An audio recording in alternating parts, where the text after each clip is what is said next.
Welcome to Class 10 Geography Chapter 6 Part 2 The Classification of Industries. We use various manufactured products such as electric bulbs, vegetable oil, cement, medicines, automobiles, petrol, scooters and so on in our daily life. These products are manufactured from different raw materials by different industries. There are 5 bases on which industries are classified. They are on the basis of source of raw materials used, on the basis of main role of industries, on the basis of capital investment, on the basis of ownership, and on the basis of bulk and weight of raw material and finished goods. Let us learn about these 5 categories. On the basis of source of raw materials used, there are agro-based and mineral-based industries. Cotton, woolen, jute and silk textiles, tea, coffee, sugar, edible oil, etc. are the examples for agro-based industries. Iron and steel, cement, aluminium, machine tools and petrochemicals are examples for mineral-based industries. On the basis of main role of industries, there are basic and consumer industries. Basic industries are engaged in mining and metal refining. They supply their raw materials to manufacture other goods. For example, iron and steel and copper smelting, aluminium smelting, etc.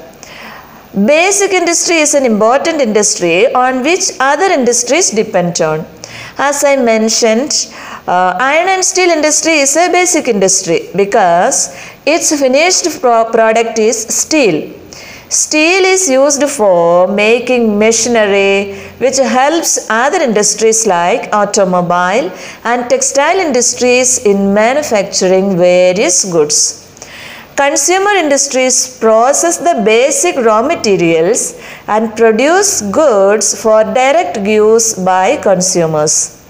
For example, sugar, toothpaste, paper, etc. On the basis of capital investment, there are small scale and large scale industries. If the investment is more than 1 crore rupees in any industry, it is considered as a large scale industry. For example, iron and steel industry and cement industry. If the investment is less than 1 crore rupees, it is considered as a small scale industry. Small scale industries can be started with small amount of capital and with a few laborers. On the basis of ownership, there are public sector, private sector, cooperative sector and joint sector. Public sector industries are owned and operated by government agencies, example BHEL, SAIL, etc. Private sector industries are owned and operated by an individual or a group of private individuals. Example, Tisco, Bajaj Auto Limited, Dabur Industries, etc. Joint sector industries are jointly run by the government and private sector or private individuals. Example, Oil India Limited.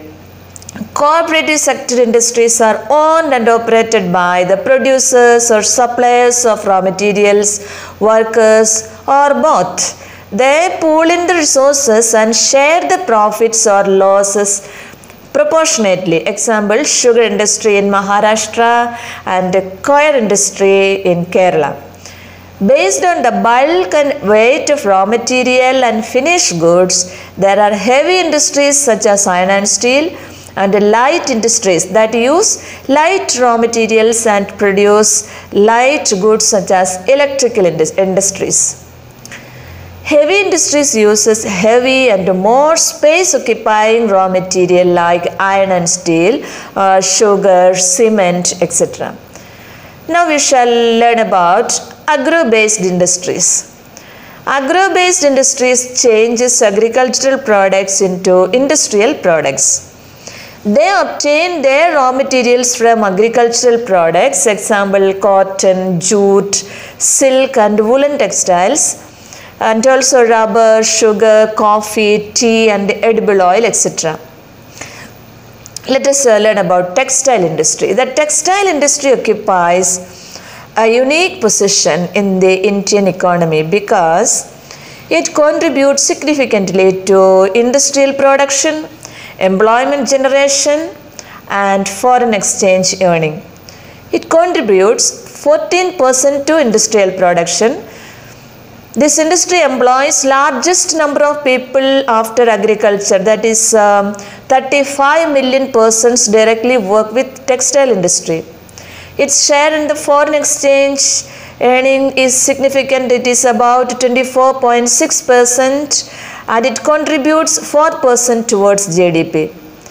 It is the only industry in the country which is self-reliant and complete in the value chain. Cotton textiles. This industry has close links with agriculture and provides a living to farmers, cotton ball pluckers and workers engaged in ginning, spinning, weaving, dyeing, designing, packaging and tailoring. India producing cotton textiles since ancient times with hand spinning and handloom weaving techniques. After the 18th century, power looms came into use and caused a setback to our traditional textile industries. The first textile mill was established in Mumbai in 1854. In the early years, the cotton textile industry was concentrated in the cotton growing belt of Maharashtra and Gujarat. Do you know why or what were the reasons or factors for concentration and location of cotton textile industry in Maharashtra and Gujarat? Availability of raw cotton was abundant and cheap in these regions. Moist climate in these coastal states also helped in the development of cotton textile industry because humid conditions are required for weaving the cloth, else the yarn breaks. Well-developed transportation system and accessible port facilities in Maharashtra and Gujarat also helped for the location of these industries. Then proximity to the market as cotton clothes are ideal to wear in these warm and humid states are the reasons for the concentration of textile industries in Maharashtra and Gujarat. India has world-class production in spinning, but weaving supplies low quality of fabric because it cannot use much of the high-quality yarn produced in India. Spinning is centralized in Maharashtra, Gujarat and Tamil Nadu. The hand-spun khadi provides large-scale employment to weavers in their homes as a cottage industry. Do you know why Gandhiji emphasized on spinning yarn and weaving khadi? During the colonial period, the British had discouraged the Indian textile industries and promoted British textiles. This led to the closure of several Indian handloom industries. Gandhiji believed in the ideology of Swadeshi, that is, to use everything that is made in India. In order to promote Swadeshi goods, he encouraged people to spin yarn and to weave khadi. India exports yarn to Japan. We also export cotton goods to USA, UK, Russia, France, East European countries, Nepal, Singapore, Sri Lanka and African countries. India has the second largest installed capacity of spindles in the world after China. Spindles are the tools used in spinning. India has a large share in the world trade of cotton yarn. It is about 1/4 of the total trade. However, our trade in garments is only 4% of the world's total. What are the problems faced by the cotton textile industry? Power supply is erratic in our country. Machinery needs to be upgraded, especially in weaving and processing sectors. Natural fibers come from plants and animals, while synthetic fibers are made from chemical compounds.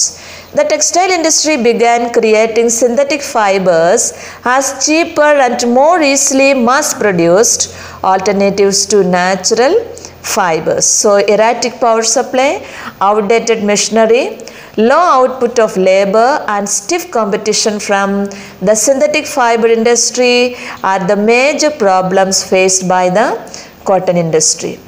We shall discuss the rest of the chapter in the next session. Keep watching. Thank you.